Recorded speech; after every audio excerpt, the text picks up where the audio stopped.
नमस्कार। मैं वीके शास्त्री अपने चैनल के माध्यम से आप सभी दर्शकों का बहुत बहुत स्वागत करता हूं। राहु ने बदला घर, अब बदलेंगे आपका जीवन। अब दिखेगा राहु का जलवा। जी हाँ, 30 अक्टूबर 2023 को जब राहु ने राशि परिवर्तन किया और चांडाल दोष समाप्त हुआ, तो राहु जन्य कष्टों से राहत तो धीरे धीरे मिलनी शुरू हो गई होगी, लेकिन उस समय राहु अपना शुभ फल देने में सक्षम नहीं थे, क्योंकि उस समय राहु का अंश बल 0 डिग्री था। लेकिन अब राहु ने 27 डिग्री की उस सीमा रेखा को पार कर लिया है जहां से राहु को बल प्राप्त होता है और राहु अपना शुभ फल देने प्रदान की स्थिति में आ चुके हैं। तो इस वीडियो में इसी बात पर चर्चा करेंगे कि अशुभ और खराब राहु के कारण आपको जीवन में क्या क्या कष्ट मिले और अब राहु के देवगुरु जैसे शुभ ग्रह की राशि में गोचर करने पर आपको क्या क्या शुभ फल और लाभ मिलने वाले हैं। लेकिन उससे पहले आपको ये समझना जरूरी है कि राहु आपके जीवन को किस तरह प्रभावित करते हैं और आप कैसे जान पाएंगे कि राहु आपको अशुभ फल दे रहे हैं। ये विश्लेषण आपकी चंद्र राशि के आधार पर किया जा रहा है और वीडियो के अंत में मैं आपको राहु के उपाय भी बताऊंगा। राहु को ज्योतिष शास्त्र में दैत्यों के सेनापति की संज्ञा दी गई है और हमारे जीवन की 60 to 70% समस्याओं का कारण राहु ही होते हैं। लेकिन आज के समय में राहु ही हमें वो सब कुछ दे सकते हैं जो हम पाना चाहते हैं, क्योंकि कलयुग के किंग हैं राहु। राहु एक ऐसा ग्रह है जो अचानक से विपरीत दिशा से एक्टिवेट होकर कार्य करने लगता है। आपका कोई काम काफ़ी दिनों से नहीं हो पा रहा था, अचानक से राहु की अंतर्दशा या प्रत्यंतर दशा शुरू हुई, आपका वो काम एकदम से पूरा हो गया। राहु के भीतर अतीन्द्रिय शक्ति है और उसमें हर तरह के षड्यंत्र को समझने की क्षमता है, उससे निपटने की भी क्षमता है राहु में। राहु विदेश के भी कारक हैं और इसलिए जिनकी कुंडली में राहु अच्छा होता है वो विदेश जाते हैं, विदेश में बहुत अच्छा धन अर्जित करते हैं। आज की डेट में राहु, केतु, शनि और मंगल जिन्हें पाप ग्रह की संज्ञा दी गई है, वही हमें जीवन में ऊपर उठाते हैं, धन वैभव देते हैं, मान सम्मान देते हैं और हर तरह का सुख भी देते हैं। इसलिए जब भी मनुष्य के जीवन में राहु की महादशा या अंतर्दशा शुरू हो, उस समय व्यक्ति को विशेष सावधानी बरतनी चाहिए, राहु का निरंतर उपाय करते रहना चाहिए ताकि राहु के शुभ फल प्राप्त हो सके। लेकिन यही राहु अगर कुंडली में अशुभ हुए तो तरह तरह के कष्ट देते हैं, बनते बनते काम बिगड़ जाते हैं। तो कैसे पहचाने कि कुंडली में राहु हमें अशुभ फल प्रदान कर रहे हैं, क्योंकि हर व्यक्ति तो ज्योतिष का ज्ञाता होता नहीं है। तो कैसे पता लगेगा कि राहु हमारी कुंडली में हमें अशुभ फल दे रहे हैं। देखिए, कुछ लक्षण मैं आपको बता रहा हूं। अगर राहु खराब हो तो सबसे पहले तो हमारी मानसिकता को खराब कर देते हैं, मन में लगातार नेगेटिव फीलिंग्स आती हैं, एक अनजाना सा भय हमेशा बना रहता है। राहु हमारी सोच को नेगेटिव कर देते हैं, हमें ये लगता है कि हम जीवन में कुछ कर ही नहीं सकते, मन में भ्रम की स्थिति पैदा होती है और हम रस्सी को भी सांप समझकर उससे डरते रहते हैं। अगर आपके साथ लगातार चीटिंग हो रही हो, लगातार धोखा मिल रहा हो, सरकार से जुड़े कार्यों में लगातार असफलता मिल रही हो, किसी भी काम में मन ना लग रहा हो, अचानक से अशुभ घटनाएं आपके जीवन में घटित होने लगें, तो आप ये समझ जाइए कि राहु आपके जीवन में खराब फल दे रहे हैं और तुरंत राहु का उपाय कीजिए। इसके अलावा राहु खराब हो तो घर में कबाड़ जमा होने लगता है, खास करके इलेक्ट्रिक आइटम्स का कबाड़। राहु पारिवारिक जीवन को खराब कर देते हैं, पति पत्नी के संबंध खराब कर देते हैं, आपस में भ्रम और गलतफहमी की स्थिति भी बना देते हैं। राहु शुभ कब होता है, अब ये भी समझ लें। जब कुंडली में केंद्र के भाव या त्रिकोण के भाव में गोचर करें और अकेले गोचर करें। केंद्र के भाव 1, 4, 7, दशम भाव को विष्णु स्थान कहा जाता है, पंचम और नवम भाव को लक्ष्मी स्थान कहा जाता है। और अगर राहु इन भाव में अकेला ही गोचर करे तो राहु अपनी महादशा, अंतर्दशा या प्रत्यंतर दशा के दौरान अत्यंत शुभ फल प्रदान करेंगे और आपको रंक से राजा भी बना देंगे। लेकिन ध्यान दीजिएगा कि अगर राहु के साथ त्रिषडाय भाव के स्वामियों की युति बन जाए, यानी राहु के साथ तीसरे भाव, छठे भाव या 11वें भाव के स्वामी आकर के बैठ जाएं, तो ये जिस भाव में गोचर कर रहे हैं उस भाव के अशुभ फल आपको प्राप्त होंगे। लेकिन ध्यान दीजिएगा, कुंडली का दशम भाव इसका अपवाद है। दशम भाव में राहु हो और उनके साथ त्रिषडाय भाव के स्वामी भी बैठे हों, तब भी राहु शुभ फल ही देगा। तो इसी आधार पर विश्लेषण करेंगे कि अलग अलग राशि के जातकों को महाबली राहु क्या फल प्रदान करेंगे। तो यह है वृषभ राशि के जातकों की कुंडली। राहु का गोचर वर्तमान में लाभ के भाव में है, शनिदेव कर्म के भाव में है और देवगुरु विदेश के भाव में गोचर कर रहे हैं। पिछले 18 महीनों से राहु का गोचर 12वें भाव में था। मंगल की राशि मेष राशि में, शत्रु राशि में। हालांकि राहु विदेश के कारक होते हैं और विदेश के भाव में गोचर कर रहे थे तो अच्छा फल देना चाहिए था, लेकिन चूंकि शत्रु राशि में थे और 22 अप्रैल के बाद से गुरु चांडाल दोष भी बना, तो विदेश संबंधी कार्यों में तरह तरह की अड़चनें आई होंगी। आपका विदेश जाने का सपना अधूरा रह गया होगा। आप वर्क परमिट, वर्क वीज़ा के लिए प्रयासरत थे, वो आपको नहीं मिल पाया होगा। काम आपके बनते बनते बिगड़ गए होंगे। 12वां भाव कोर्ट कचहरी और अस्पताल का भी होता है, खर्चों का होता है और बिला वजह के खर्चे इतना अधिक बढ़ गए होंगे कि मानसिक रूप से आप बहुत परेशान हुए होंगे। हो सकता है कि आपको कर्ज भी लेना पड़ा हो, कोर्ट कचहरी अस्पताल के चक्कर भी आपको लगाने पड़े हों और आपके मन में इतना अधिक चिंता, मानसिक तनाव बना होगा कि आपकी रातों की नींद भी गायब हो गई होगी। डिप्रेशन और एंग्जाइटी की स्थिति से आप गुजरे होंगे। लेकिन अब राहु की दृष्टि, राहु का गोचर 12वें भाव से हट चुका है और 12वें भाव में देवगुरु बृहस्पति का गोचर है, जो 1 मई तक 12वें भाव में गोचर करेंगे और उसके बाद आपके लग्न के भाव में आ जाएंगे। तो विदेश जाने का आपका सपना पूरा होगा।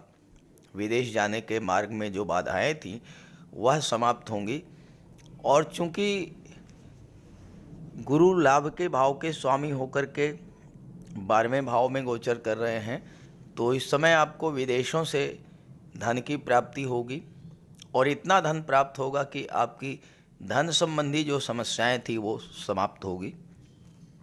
देवगुरु ज्ञान के कारक हैं, बुद्धि के भी कारक हैं, विवेक के कारक हैं और गुरु जब अकेले 12वें भाव में गोचर करेंगे और अपना शुभ फल प्रदान करेंगे और राहु के अशुभ फलों से आपको मुक्ति मिल चुकी है, तो आपके जो कोर्ट कचहरी के चक्कर लग रहे थे, अस्पताल के चक्कर लग रहे थे, वो भी बंद हो जाएंगे। धर्म कर्म में आपकी रुचि बढ़ेगी, ईश्वर में आपकी आस्था बढ़ेगी, आपके मन की चिंता, मानसिक तनाव समाप्त होगा और बिला वजह के जो खर्चे बढ़े थे वो खर्चे भी कम होंगे और धन की बचत शुरू होगी।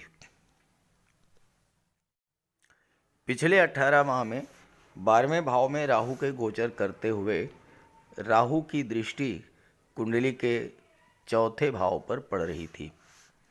चौथा भाव जो होता है ये आपकी मानसिक शांति को शो करता है। चौथा भाव आपका घर है, आपका घरेलू एटमॉस्फेयर है। चौथा भाव माता, मातृभूमि, भूमि, भवन, प्रॉपर्टी को शो करता है। राहु की अशुभ दृष्टि पड़ने से आपको कई तरह के कष्टों का सामना करना पड़ा होगा। पारिवारिक उलझनें, तनाव, प्रॉपर्टी को लेकर विवाद, माता का स्वास्थ्य खराब होना और राजनीति में उठापटक, ये सब आपके साथ हुआ होगा। घर परिवार में विवाद, प्रॉपर्टी को लेकर विवाद और हो सकता है कि आपके साथ धोखाधड़ी और चीटिंग भी हुई हो। आर्थिक संकट से भी आप गुजरे होंगे। पैसा आया तो होगा लेकिन जितना आया उससे ज़्यादा चला गया होगा। कमेंट करके ज़रूर बताइएगा आपके अपनों ने ही आपके साथ चीटिंग की होगी। लेकिन अब राहु की दृष्टि हट चुकी है और राहु की दृष्टि हटने के बाद देवगुरु की दिव्य दृष्टि चौथे भाव पर पड़ रही है और चौथे भाव में देवगुरु उच्च के होते हैं। चौथा भाव गुरु की उच्च की राशि का है और यहाँ गुरु की दृष्टि जब पड़ी तो आपके जो परिवार में समस्याएं चल रही थी वह समाप्त होने शुरू होगी। माता पिता के स्वास्थ्य को लेकर जो चिंता थी वो दूर होगी। भूमि, भवन, प्रॉपर्टी का योग बनेगा। राजनीति, इंडस्ट्री, व्यापार से आपको लाभ मिलेगा और साथ ही साथ वृषभ राशि के वो जातक जो कला से संबंधित रखते हैं, क्योंकि वृषभ राशि शुक्र की राशि है और शुक्र कला और सौंदर्य के कारक हैं, तो वो जातक जो कला से संबंध रखते हैं उनको कला के क्षेत्र में बहुत अच्छी सफलता और लाभ मिलेगा। क्योंकि शनि की दृष्टि चौथे भाव पर पड़ रही है और शनि दशम भाव में गोचर कर रहे हैं, तो कला के क्षेत्र में विदेश जाने का भी योग बनेगा।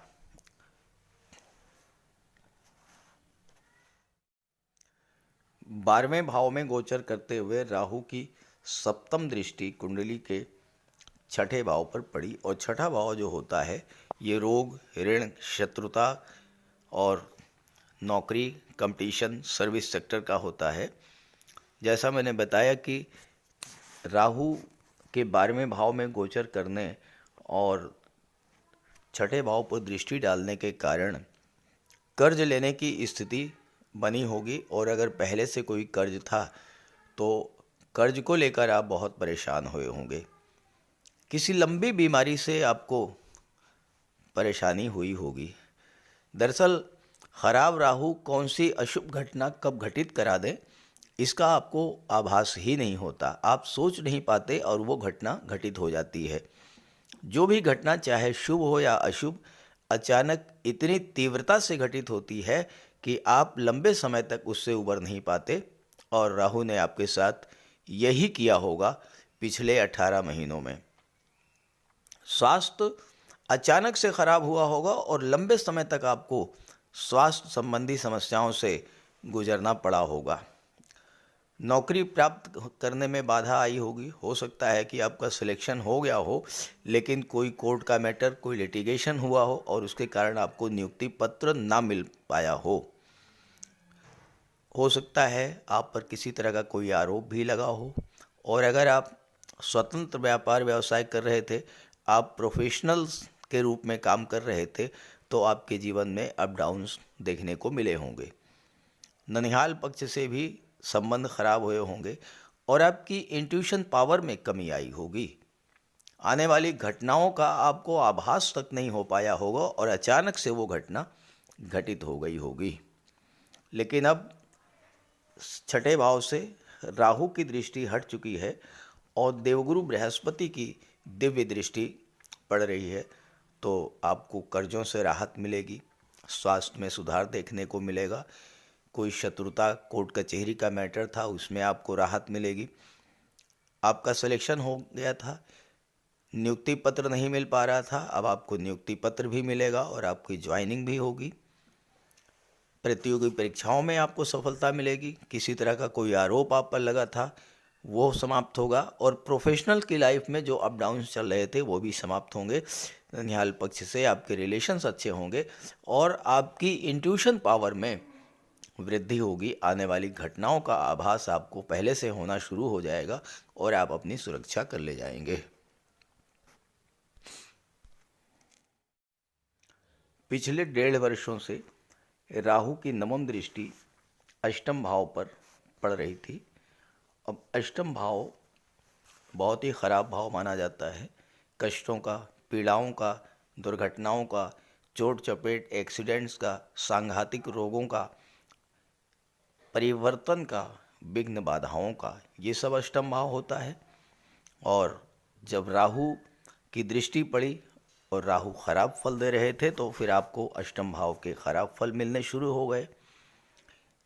आपको जीवन में अचानक से कई अशुभ घटनाओं का सामना करना पड़ा होगा। हो सकता है कि कोई चोट चपेट, एक्सीडेंट भी हुआ हो और कमर के नीचे रोगों से आप बेहद परेशान हुए होंगे। बनते बनते काम आपके बिगड़ गए होंगे। ससुराल पक्ष से संबंध खराब हुए होंगे। कोई पैसा आपका जरूर डूब गया होगा, चाहे वो लॉटरी में, चाहे वो शेयर में, चाहे आपने किसी को उधार दिया हो, आपका पैसा वापस नहीं मिला होगा। लेकिन अब राहु की दृष्टि हट चुकी है और देवगुरु की दिव्य दृष्टि अष्टम भाव पर पड़ रही है। गुरु की दृष्टि पड़ने का पहला प्रभाव तो यही पड़ेगा कि आपके जीवन में जो भी समस्याएं थीं उनसे आपको राहत मिलनी शुरू हो जाएगी। क्योंकि गुरु की दृष्टि जब अष्टम भाव पर पड़ती है तो आपको दैवी सपोर्ट मिलता है, ईश्वर की विशेष कृपा आप पर होती है। क्योंकि देवगुरु स्वयं साक्षात भगवान विष्णु के स्वरूप हैं, तो ईश्वर की कृपा आप पर होगी। आपके कष्ट समाप्त होंगे। कोई पैसा आपको डूब गया था वो पैसा आपको वापस मिलेगा। गुप्त धन की प्राप्ति होगी। लॉटरी से, शेयर से आपको लाभ होगा। इंश्योरेंस के क्षेत्र से आपको धन मिलेगा। आपके जो काम बिगड़ गए थे वो बन जाएंगे। ससुराल पक्ष से आपके संबंध अच्छे हो जाएंगे और साथ ही साथ विदेश जाने का भी योग बनेगा इस समय। अब राहु ने राशि परिवर्तन कर लिया है और कुंडली के 11वें भाव में गोचर कर रहे हैं। राहु एक ऐसे ग्रह हैं जो कुंडली के 3रे भाव में, 6ठे भाव में और 11वें भाव में बहुत अच्छा रिजल्ट देते हैं। 11वें भाव में राहु से ज़्यादा धन तो कोई दे ही नहीं सकता। तो पहला काम तो राहु यही करेंगे कि आपकी आर्थिक समस्याओं का समाधान करने जा रहे हैं। अब एक महत्वपूर्ण बात, 8 जुलाई तक राहु का जो गोचर है वो बुध के नक्षत्र में होगा, रेवती नक्षत्र में। रेवती नक्षत्र बुध का नक्षत्र है। बुध बुद्धि के कारक हैं, बुध व्यापार के कारक हैं, बुध इंटेलिजेंस के कारक हैं, मैनेजमेंट के कारक हैं, आईटी सेक्टर के कारक हैं, बैंकिंग और फाइनेंस के कारक हैं। तो इन सब क्षेत्रों के माध्यम से राहु आपको धन की प्राप्ति कराएंगे। 8 जुलाई तक जो बिजनेसमैन हैं उनके लिए धन प्राप्ति और धन के संचय का प्रबल योग बन रहा है, क्योंकि बुध आपकी कुंडली में धन भाव के स्वामी हैं। इस समय आपका निवेश भी बढ़ेगा। शेयर में आप निवेश कर सकते हैं, गोल्ड में निवेश कर सकते हैं। अगर आप शेयर मार्केट से जुड़े हैं, स्टॉक मार्केट से जुड़े हैं, तो ये समय आपके लिए अच्छा रहेगा। हालांकि शेयर मार्केट से मैं आपको सलाह नहीं दूंगा जब तक कि आप किसी एक्सपर्ट्स की राय ना ले लें। यहाँ पर राहु की दृष्टि कुंडली के 3रे भाव पर पड़ेगी और 3रा भाव जो होता है ये पराक्रम पुरुषार्थ में तो आपकी वृद्धि करेंगे ही राहु, राहु छाया ग्रह हैं और जो छाया से संबंधित क्षेत्र हैं, फोटो रिलेटेड एरियाज़ हैं, उनके लिए ये समय बहुत अच्छा रहेगा। राहु की दृष्टि पड़ने से वृषभ राशि के वो जातक जो कला के क्षेत्र से जुड़े हैं, जो एक्टिंग के क्षेत्र से जुड़े हैं, जो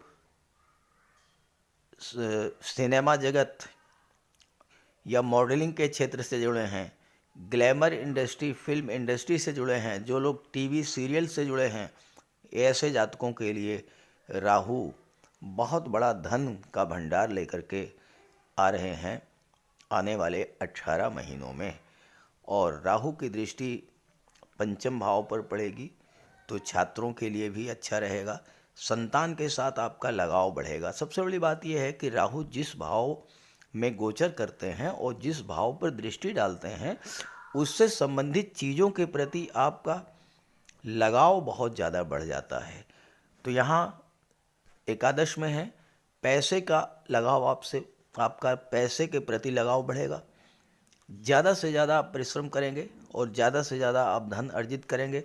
और 8 जुलाई के बाद जब शनि के नक्षत्र उत्तरा भाद्रपद में आ जाएंगे राहु, तो आपको अपने कार्य क्षेत्र से बहुत बड़ा लाभ मिलेगा, क्योंकि शनि कर्म के कारक हैं और राहु लाभ के भाव में बैठे हैं। और राहु शनि के नक्षत्र में है, तो शनि के माध्यम से यानी आपके कार्य क्षेत्र से आपको धन की प्राप्ति कराएंगे। पंचम पर दृष्टि डालते हुए राहु आपके लव रिलेशंस को बहुत मजबूत करेंगे, विवाह में परिणित करेंगे। और जब सप्तम पर दृष्टि डालेंगे तो आपके व्यापार व्यवसाय को बुलंदियों पर पहुंचा देंगे। हालांकि आपके दाम्पत्य जीवन में थोड़ा बहुत तनाव उत्पन्न कर सकते हैं, तो ये आपको स्वतः अपने ऊपर नियंत्रण रखते हुए और दाम्पत्य जीवन को बचा करके चलना है। बिजनेसमैन के लिए राहु का गोचर बहुत अच्छा रहेगा लाभ देने के लिए धन की दृष्टि से, तो इस गोचर का पूरा लाभ उठाएं। हाँ, अगर आपकी जन्म कुंडली में ही राहु खराब है या आपको राहु खराब फल दे रहे हैं, तो फिर आप राहु का उपाय जरूर कर लीजिएगा। बात करते हैं उपायों पर। जीवन में परेशानियां बढ़ रही हों, संघर्ष बढ़ रहा हो, अचानक से आपके जीवन में नकारात्मक घटनाएं घटना शुरू हो जाएं, अचानक से आपको धन हानि शुरू हो जाए, परिवार में कलह शुरू हो जाए, बीमारियों से, रोगों से आप परेशान होना शुरू कर दें, तो आप ये समझ लीजिए कि राहु खराब फल दे रहे हैं।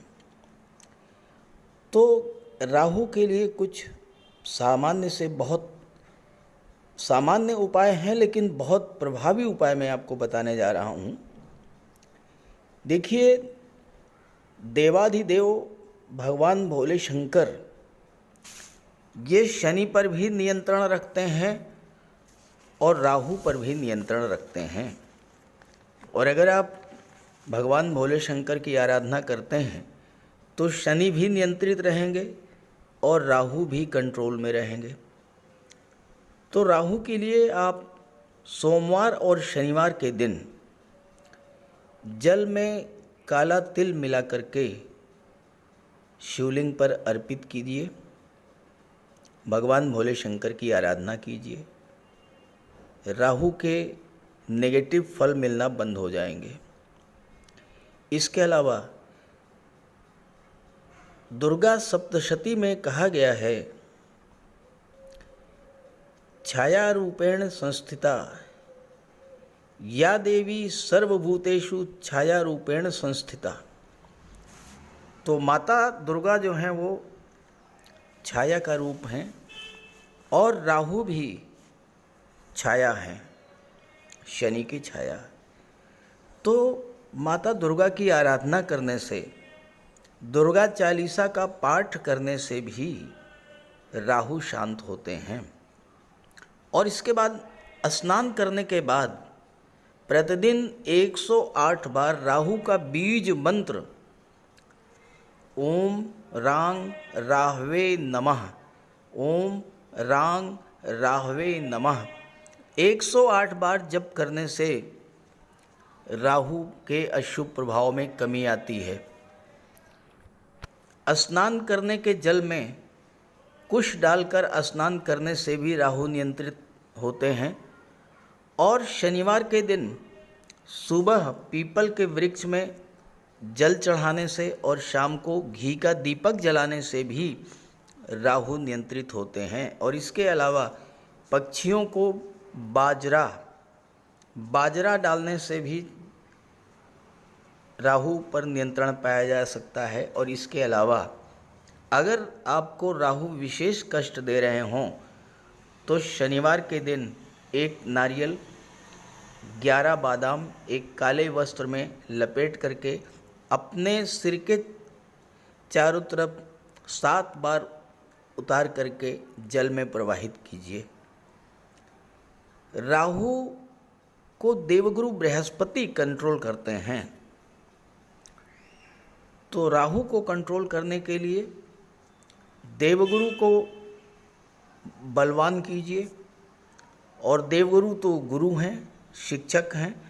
अपने गुरु की, अपने पिता की, वृद्ध जनों की सम्मान कीजिए, उनका आशीर्वाद प्राप्त करते रहिए। गुरु को बल मिलेगा, राहु पर नियंत्रण होगा। और इसके अलावा राहु ससुराल पक्ष के कारक होते हैं, तो अगर राहु खराब हैं तो भूल करके भी ससुराल पक्ष से संबंध खराब मत कीजिएगा।